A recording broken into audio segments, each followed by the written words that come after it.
السلام علیکم۔ کتابوں کی دنیا میں خوش آمدید۔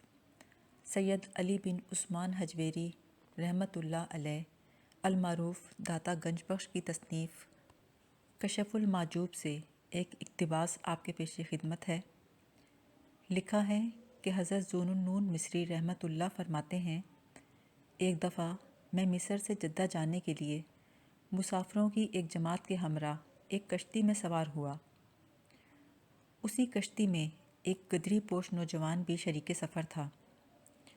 میرے دل میں اس کے ساتھ دوستی کرنے کی خواہش تو موجود تھی، لیکن اس کا رعب مجھے اس کے ساتھ بات چیت کرنے سے روکے ہوئے تھا، کیونکہ وہ اپنے معمولات میں بڑا سخت تھا اور کوئی وقت بھی عبادت سے خالی نہ رہنے دیتا تھا۔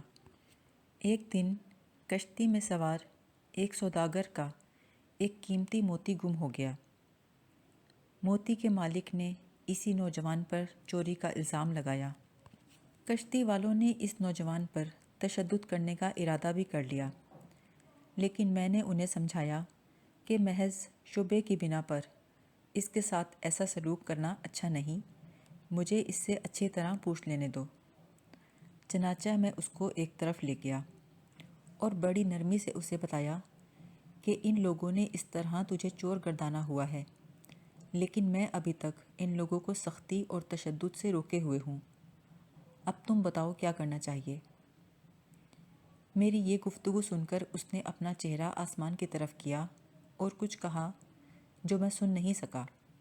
اسی دم میں نے دیکھا اچانک بہت سی مچھلیاں پانی کی سطح پر نمودار ہوئیں۔ ان میں سے ہر مچھلی کے منہ میں ایک موتی تھا۔ نوجوان نے ہاتھ بڑھا کر ایک مچھلی کے منہ سے ایک موتی لیا اور سوداگر کو دے دیا۔